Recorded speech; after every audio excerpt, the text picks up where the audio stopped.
Namaste. Techniques. The way to do therapy is an important area in psychoanalysis, and each school has its own way of doing therapy. However, in these techniques, there are certain must follow, more like rules, and there are a few which are absolute taboo. We have many videos wherein we focused on the right way of doing a therapy. So today, let us focus on the don'ts or the taboos. And to discuss this, we have with us psychoanalysis consultant, Mr. Himanshu Vaidya. Namaste, sir. Namaste. So can we start with what are the don'ts? What are the taboos in a therapy? Every school of psychotherapy has its do's and don'ts. Every school worth its salt would always have three things: the model of the mind, pathogenesis, and the healing technique. And inside the technique, the do's and the don'ts.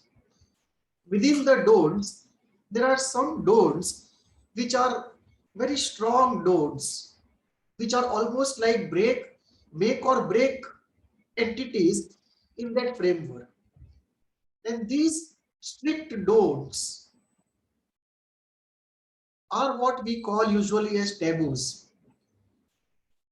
Not only are they strict don'ts in the sense that they are not productive from therapeutic point of view, but also because there is an element of transgression of the fundamental beliefs of that school. And it's like crossing the line after which there is no compromise possible.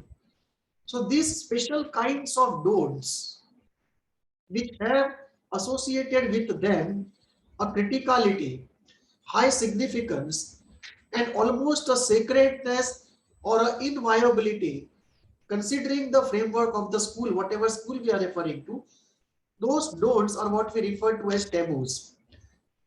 They are the don'ts which take us into the area of whether we want to be in a particular school or not be in a particular school.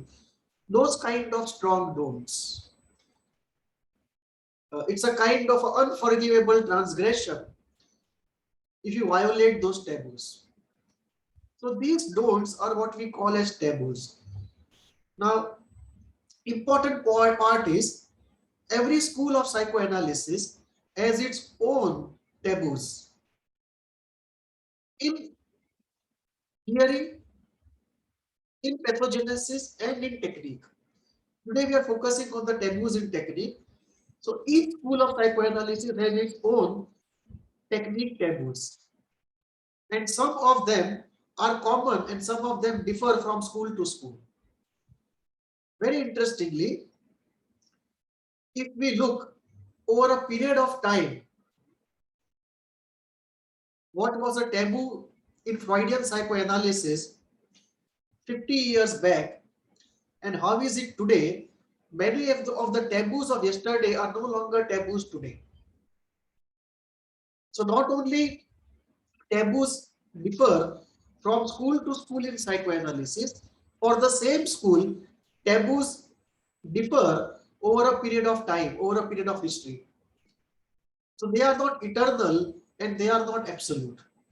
But while they are held as taboos, they are some of the strongest elements, the strongest thou shall not entities in the practice of that framework. Let us take some examples. Let us say number of sessions per week. Now, in classical Freudian psychoanalysis, even in Kleinian psychoanalysis, it always used to be 5 days a week, minimum 3 days a week. Anything less than 3 days a week was not psychoanalysis at all. It is still today true for IPS.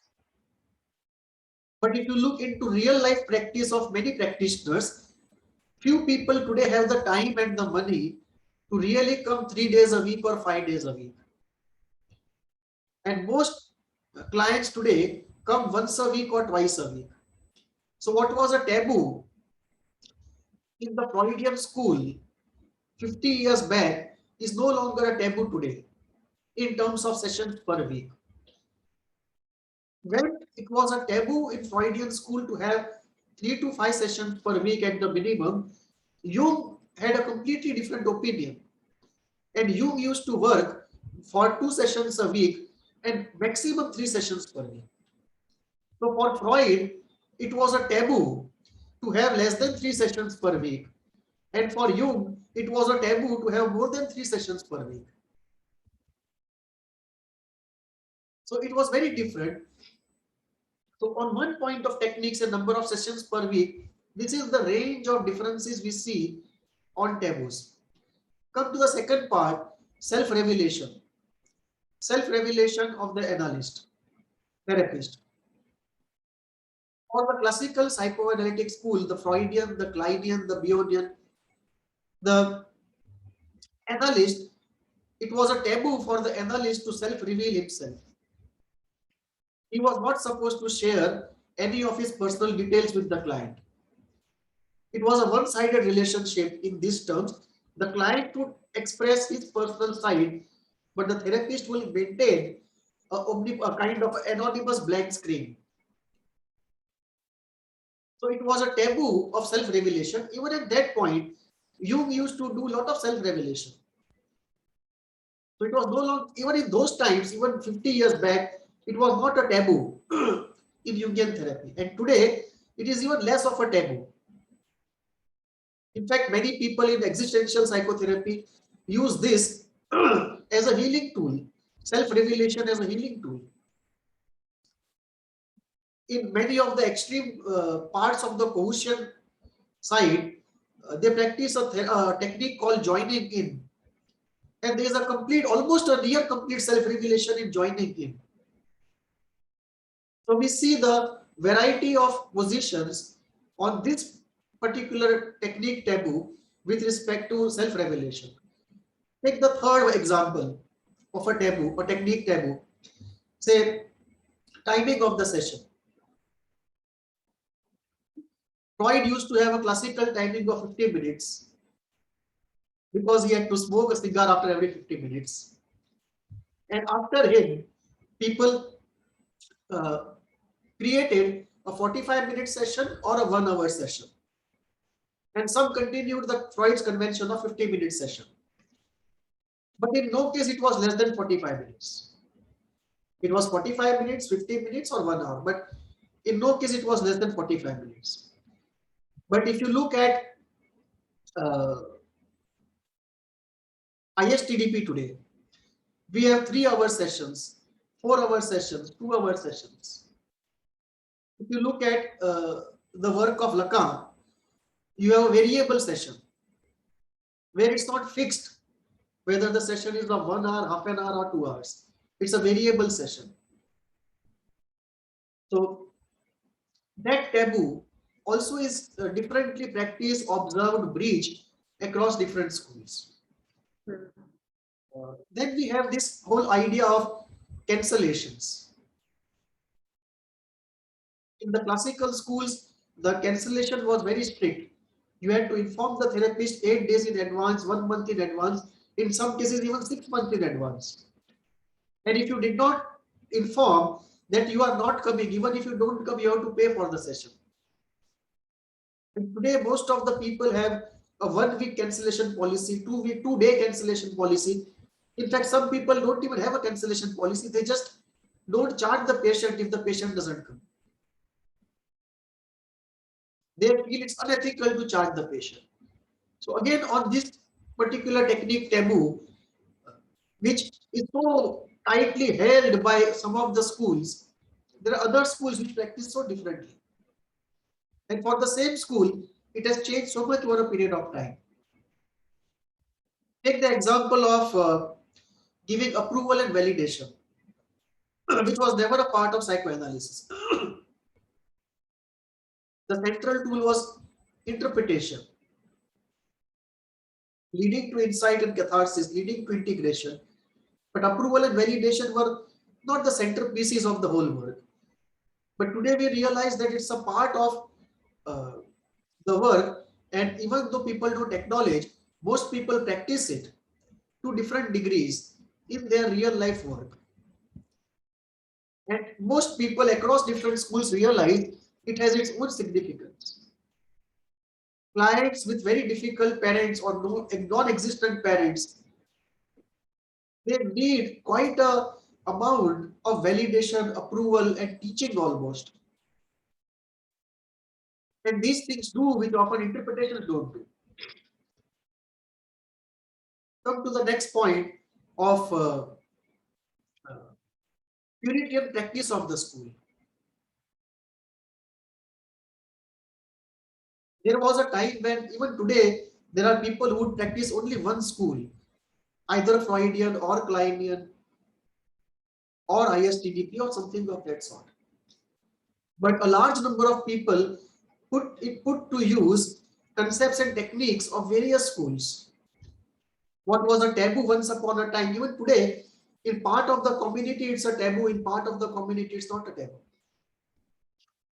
Some supervisors would just accept it as natural, and some supervisor would take it as a breach of a taboo and come down heavily on the system. Take the exact aspect of knowledge. That we are not supposed to give knowledge in the session, we are supposed to generate insights. But we realize that for many cases, in many instances, there is no way out but to give at least some part of the knowledge. And inevitably, that knowledge providing, that sort of a pseudo teaching, no matter how micro in its dosage, is still an inescapable part. And there we see Virendra Shekhar Bose in India, who used this technique quite in contravention of Freud during his time itself. So Freud did not use much of knowledge transfer as a tool, but Virendra Shekhar Bose during the same time in Indian conditions used knowledge transfer as one of the tools of healing. Take the example of arm's length distance. That you should not take anybody in therapy unless you are at arm's length distance. Should not have dual relationships. Should not have prior acquaintance. Or should not have a future possibility of a dual relationship. In very small places in India where there are very few therapists, it's a very small place. Practically everyone knows everyone, and this is virtually impossible to practice. And this is true for all small towns across the world.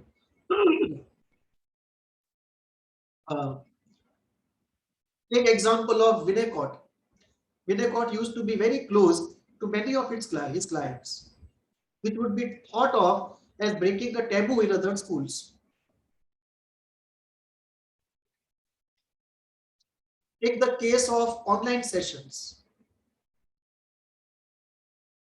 Online sessions were never a normal part of psychoanalytic healing before COVID. And because of COVID, it has become normalized now. Because of the pandemic, a taboo has been overcome. So these are some of the instances where we see, we can have many more instances, but these are some of the instances where we see taboos differ from school to school. What is taboo to one is not the taboo to another. And for the same school over a period of time, the taboo varies. What was taboo in the Freudian school 50 years before is no longer a taboo in the Freudian school today. So it brings to us this whole world of technique taboos. When we enter into it, the variety that we see, the contextuality that we see, the historicity that we see, and the broad movement in the last 10 years seems to be towards eclectic synthetic movement and a very high development of flexibility in technique.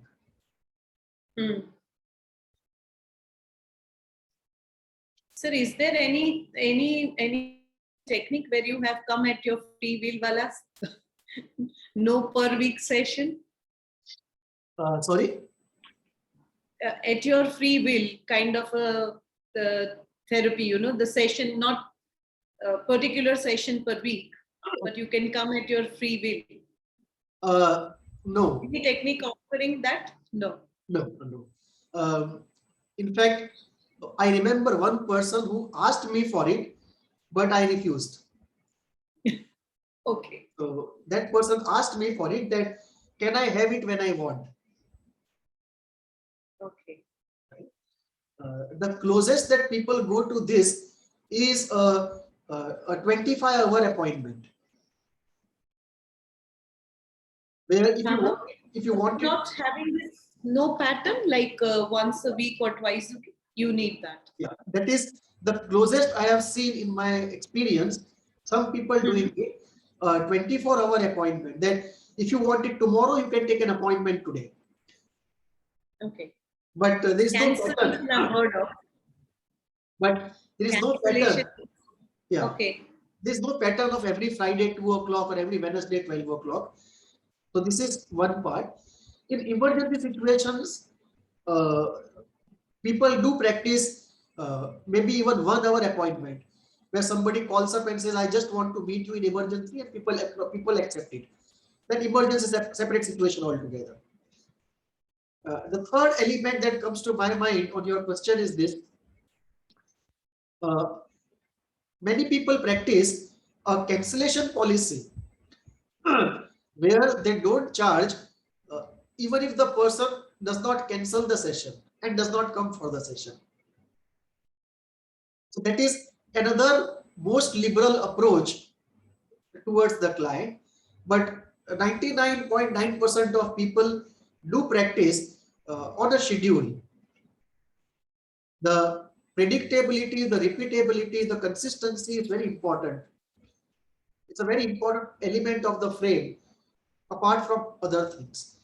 So most people practice at least a 25-hour cancellation and at least a 24-hour prior appointment.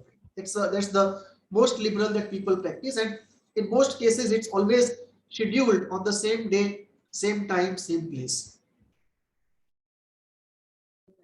So I'm sure there must be a reason behind having this kind of strict rules, right? Yes. Yes. Why are these taboos? I mean, why are they so deeply entrenched in the system then? Uh, the first part that you said is very important, that these taboos came into existence as good practices.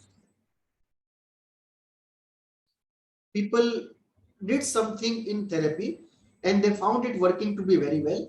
They did something which did not work very well. So in the interest of the patient, to heal the patient as quickly as possible, as swiftly as possible, as painlessly as possible, the do's and don'ts were created. So all taboos essentially were created for the benefit of the patient. Very few taboos were created for benefit of the therapist or for protection of the therapist. This is how the taboos came into existence.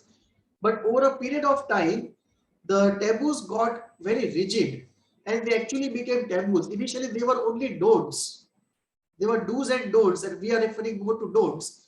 But some of the don'ts turned into taboos over a period of time. And there are certain elements why this has so happened. First reason why these taboos have become taboos and almost non-negotiable, rigid elements of therapy, some of which are even counterproductive, and they seem like more specimens of rigidity and inflexibility rather than a concern for patient benefit. And this has happened because of some reasons. First reason is the uh, the training of a psychotherapist, particularly a psychoanalyst. It is a very castrating and confirming experience. So people are actually castrated if they don't conform to the established notions and standards. That is one. Second, the new therapist himself wants to be accepted by his community That is another reason why he confirms. Third, he does not have so much of confidence to stand on his own and say, I will not confirm because I think it's better not to confirm. Fourth, the supervisor is a very heavy weight on the mind of the training analyst. So the supervisor castrates the person into conformity. Then there is the establishment. The establishment which lords over the journals, the supervisory establishment, the senior analysts, the leaders of the field, and they in turn perpetuate the taboos which they have inherited. It's very difficult to break through the taboos. Then we have the need to be talked about well in the community so that you can have good business. And the fear is if you break the taboos and if people in the community talk about it, maybe some people won't refer clients to you or they will spread a word of mouth which won't get you many clients. So establishing oneself is yet another problem why people confirm so easily. Then you have this whole point of mediocrity. The input into the profession is not what it used to be many years back. Because the input itself is mediocre, it just doesn't have the confidence to stand up to something which they think is not correct and shout aloud. That confidence is not there. Then you have this unsaid desire that psychoanalysis should be as standardized and as codified and manualized as medicine is or psychiatry is. So there again, the pressure to create a standardized system of do's and don'ts and perpetuate the taboo, all the taboos of technique that comes in. Then you have this projection of omnipotence on the leaders of this field. And this projection does not allow people to really express themselves, experiment, be creative, and they start confirming. And lastly, there's quite an amount of unconscious internalization, identification with the aggressor, the nostalgic going back to what you learned in your early days, and all of this perpetuates the technique taboos and makes it very difficult for innovation in the area of technique.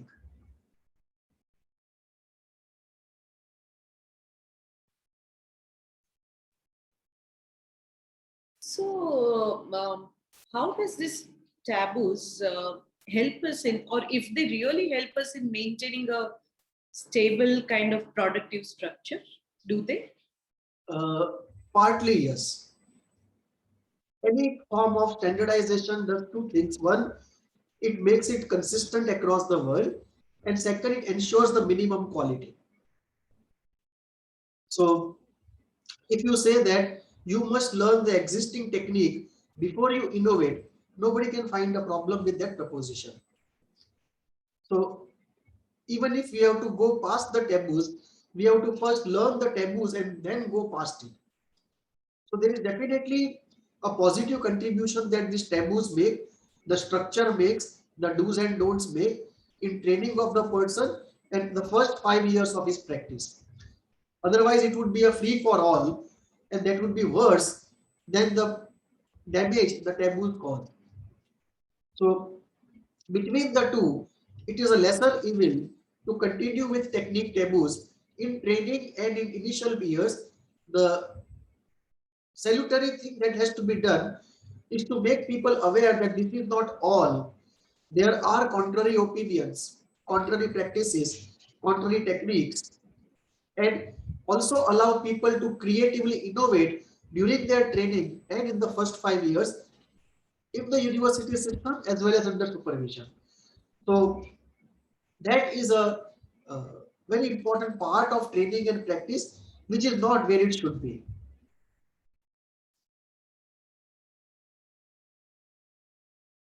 So, how have the innovation in the last few decades or last few years challenge the traditional taboo? Many of Few them, examples. yeah, one can give a list of uh, surpassing of the taboos and innovation which have happened in technique. I can give three examples just to illustrate the point. Take for example, the first taboo was therapy should be done only on the couch. And even today, Freudian, Kleinian Puritians do use the couch. Bionians use the couch. I believe many of the Winnicottians also use the couch. Many of the Cohutians also use the couch. But even in Freud's own period, Jung dispensed with the couch. And Jung started face to face. So even as early as when Freud was alive, there was a breaking of a taboo in terms of innovating on whether to do a couch-based therapy or a face-to-face. So this is one example of the taboo of the couch. Second, there should not be a third in the room, meaning there should not be a third person, there should not be a tape recorder, there should not be a video recorder. If you look at ISTDP today, all sessions are video recorded. The third is very much in the room. And in some of the ISTDP versions, the whole thing is being watched by a supervisor. So the fourth is also into the room. Take the third example, the sacrosanctity of the duration of the session. So for Freud, Klein, most of the classical psychoanalysts, the duration of the session was sacrosanct. It had to be consistent, fixed, and sacrosanct. If you look at Lacan, he used a variable session. He used to call it tension, and the termination of the session, the variable termination of the session itself was an act of interpretation. And now then if you look at ISTDP, different people practice different variations of session duration. Some people do it 1.5 hours, some people do it 1 hour, some people do it 2 hours, some do 3, some do 4. So it's no longer a sacred thing. People have innovated on all these three so-called technique taboos, which were technique taboos for a very long time. And these three are examples. You can have many more examples where innovations in technique have happened and many of the technique taboos have been overturned. So should it not be what makes your client comfortable, you adhere to that? Is it not the right way to do? This is a difficult question because what makes the client comfortable and what heals the client may not always be the same. Right. For example, a client, you may have a client who can be most quickly healed using ISTDP by confrontation. It may not be comfortable to him, but it may be his interest. So then the question comes, is the client coming to you to have a good time of 1.5 hours, or is he coming to you to get healed? If the two don't coincide, then his comfort may be on one side and his self-interest may be on the other. His own short-term comfort may not be in his own long-term self-interest.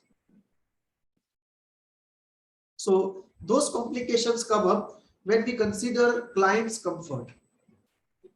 But one issue is definitely there. We cannot become so uncomfortable that the client stops therapy.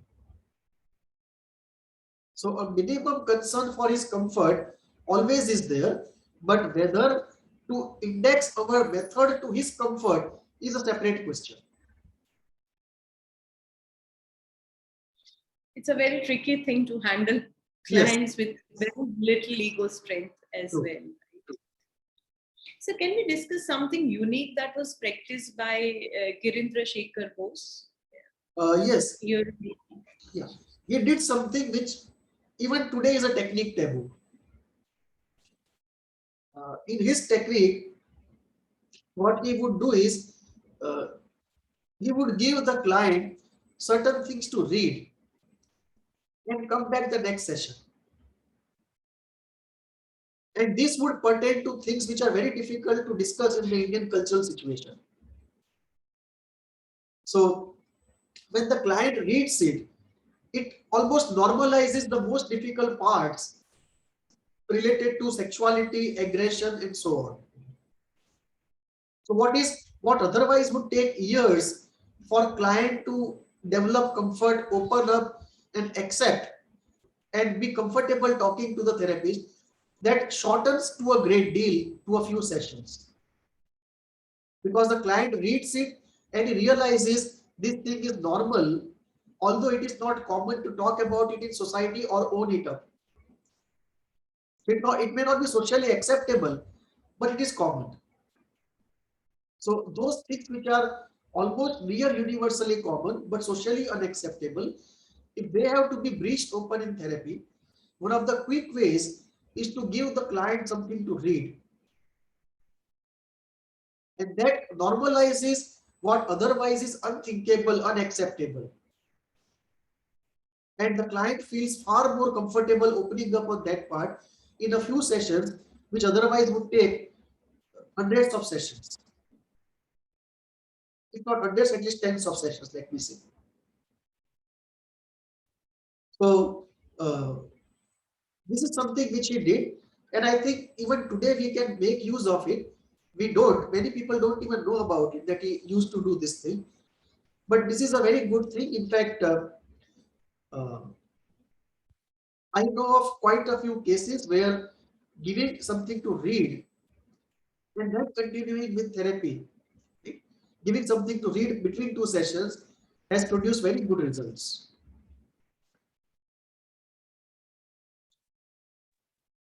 Anything otherwise, like you clients not coming back or anything like that you've experienced? Giving them to read Freud something and then No, no, no. I think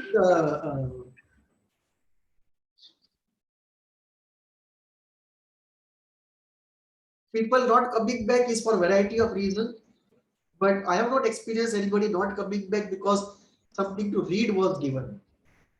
okay.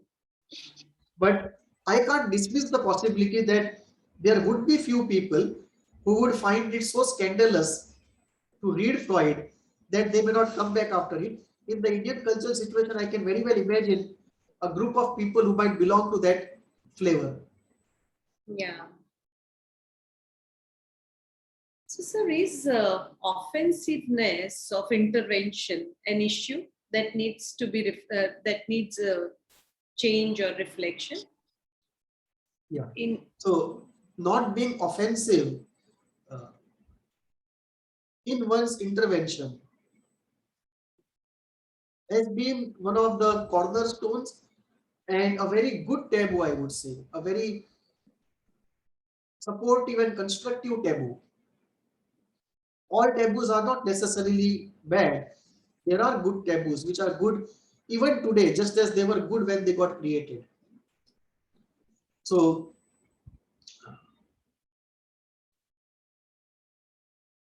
in techniques which use confrontation, this issue becomes important.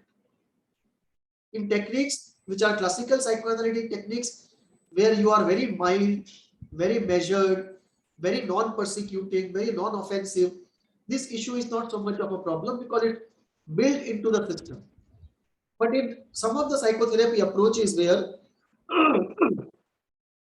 confrontation is used for healing, it may be soft or harsh, direct or indirect. But if confrontation is used, then this question becomes very relevant.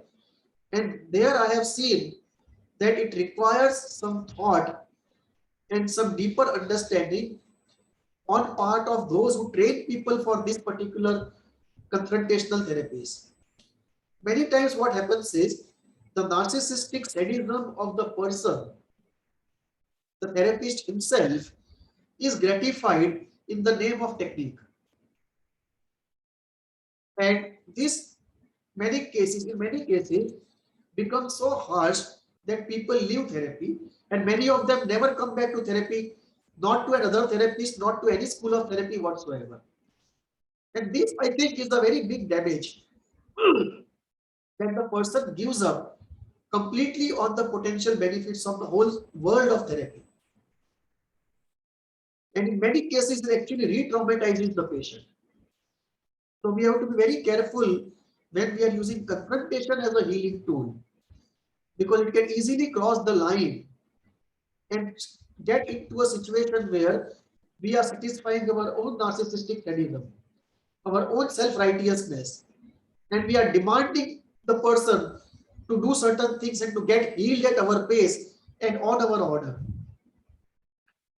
So in this realm of psychotherapy approaches where confrontation is used, uh, I think the taboo of being offensive is breached more as a rule than as an exception. And there, I feel there is a need to reinforce the taboo and find other ways of soft confrontation rather than this harsh, overt, sometimes even traumatic confrontational techniques. Right. So if we talk of Laka, of course, he was an extremist. He did not adhere to many of the don'ts.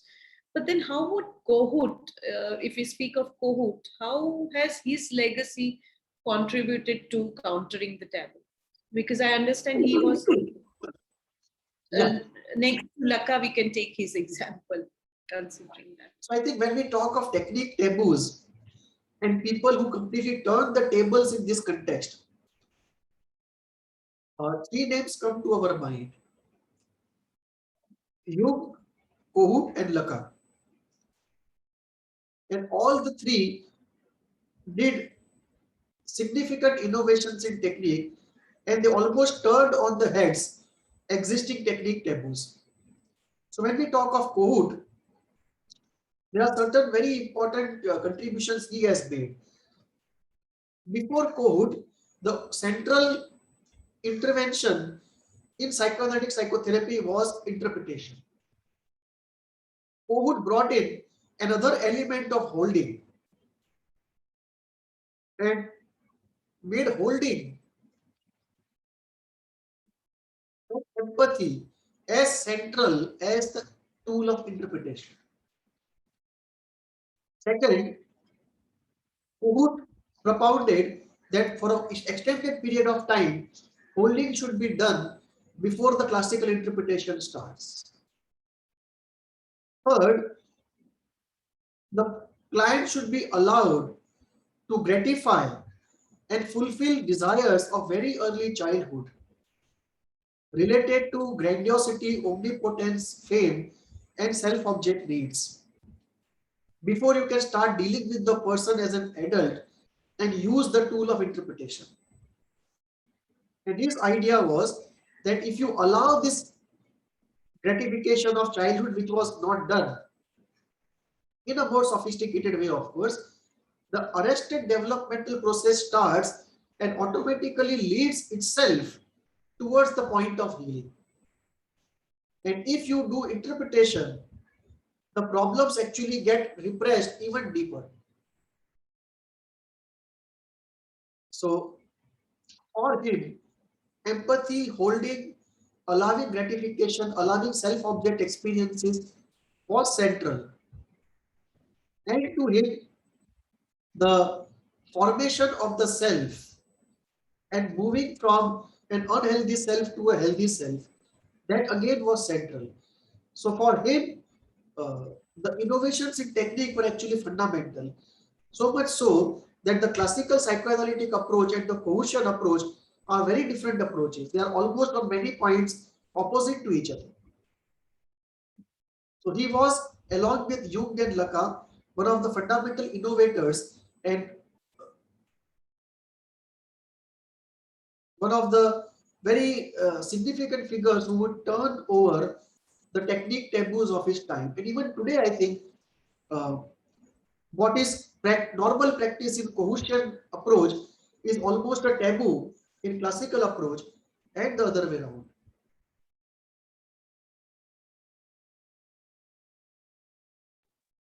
It's that vast. I mean, it's that diverse. Yeah. So at the end of it all, what do we conclude about the technique? At the end of it, we conclude certain important insights that we get. First is, in the world of technique, we come to realize that everything works on someone and nothing works on everyone. Second, we realize every school has its own taboos. Third, we realize taboos for the same school change over time. Fourth, we realize every taboo does something positive for somebody and does something negative for another person. And we really have to do a cost benefit analysis in our time of taboos. Take, for example, uh, what Kogut had pointed out very well, that in Freud's time, the primary difficulty with which people used to come for therapy was drive frustration. That there was a strong drive for pleasure, there was a superego or reality over it, the drive was frustrated, and symptoms appeared. So essentially, they were rooted in drive frustration. But Kogut said in his time, both of the symptoms were rooted in early life object loss. The difference is like the difference between Sartre and Kogut. Sartre would say the other is the hell, and Kogut would say the other is the sunshine.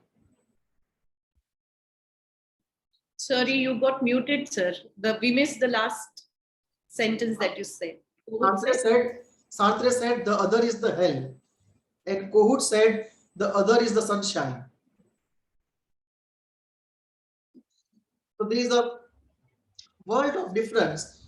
And what Kogut got, what Kogut used to say, Freud's patients were what he called the guilty man.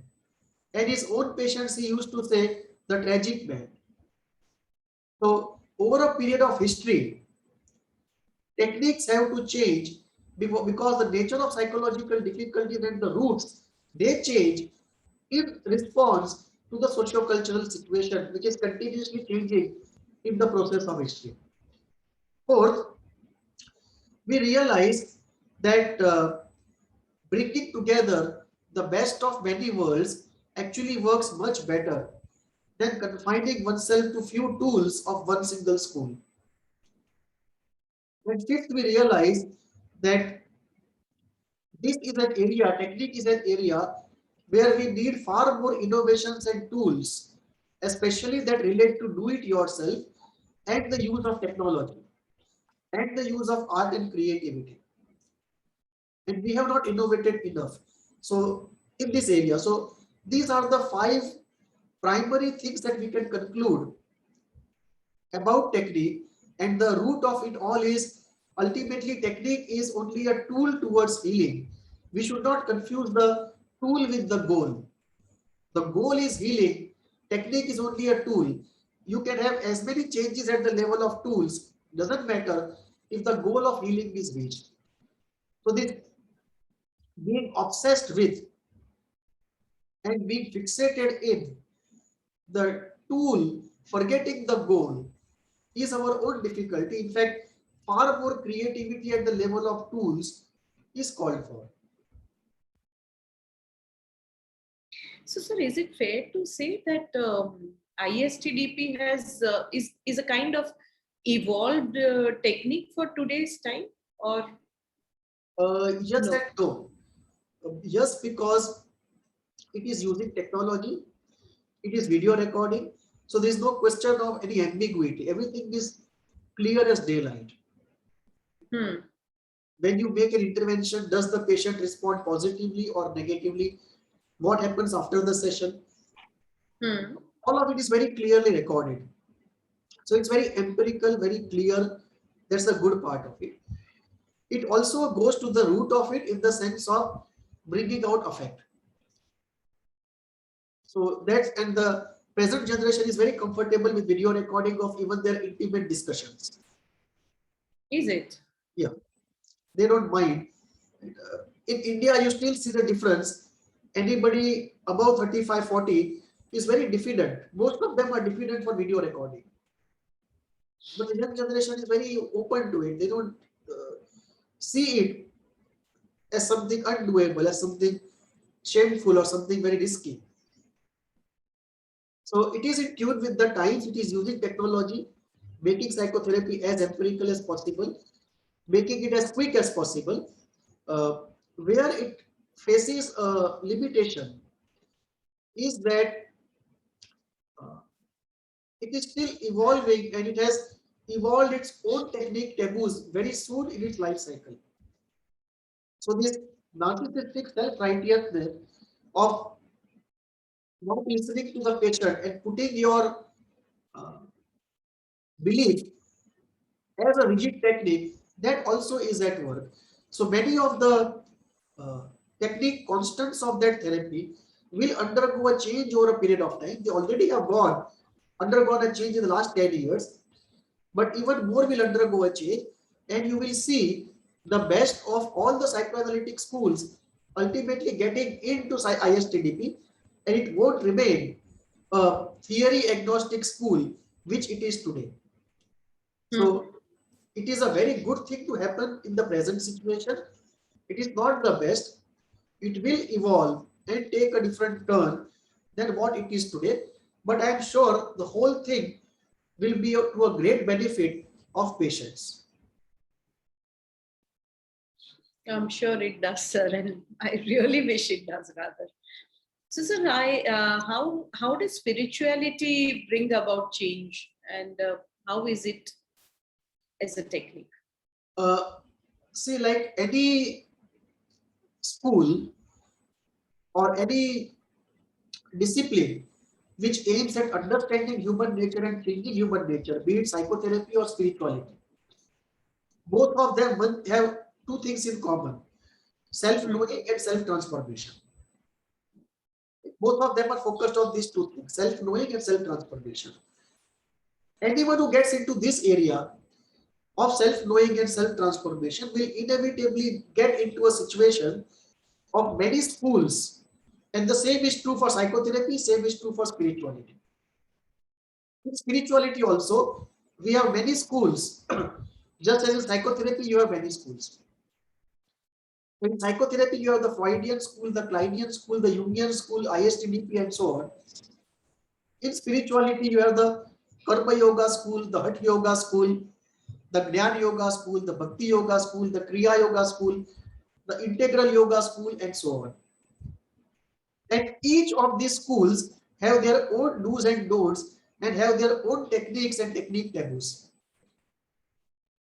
So what is a taboo in a Karma Yoga school is not a taboo in a Bhakti Yoga school. There are schools which ask you to work in the world, and there are schools which ask you to give up the world. So what is taboo in one is not the taboo in the other. With respect to the same school, if you look at, for example, the Jnana Yoga school or the Bhakti Yoga school, what was a taboo 200 years back is no longer a taboo today. So with respect to spirituality, the first thing we can say is it has as many schools, even more schools than there are in psychotherapy. Each school has its own techniques and technique taboos. Third, the goal of spirituality being different. The goal being the state of no thought, bliss, awareness, and freshness. The technique taboos, the do's and don'ts of techniques are very different. Fourth is you have this whole basket full of tools, which include many do-it-yourself tools, many tools which involve herbal preparations, rituals, music, dance, and so on, which are not parts of traditional technique in psychotherapy. So these are must-haves in some schools and not must-haves in the taboos in other schools. And uh, lastly, the do's and don'ts are very flexible to the person, and most gurus, they actually work out a customized thing for most disciples in spirituality, and therefore the flexibility and the amount of tools which are available and the flexibility related to those tools, that is very high in spirituality compared to in psychotherapy.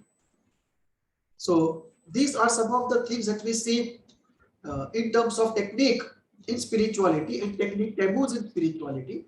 And of course, in details, one can go in each of the school, their technique, their taboos, what is the cost and benefit of those taboos, how to improve that with technology and over a period of time. That is a discussion in details. But on the surface, these 5 points we can stress upon when we talk about technique taboos in spirituality. But it, of course, cannot be adapt what is convenient kind Yes. of a technique anyway. Right, sir. Thank you so much for this precious discussion and an exceptional topic. And our viewers can write to us at hvindia@gmail.com. Thank you. Namaste. Namaste.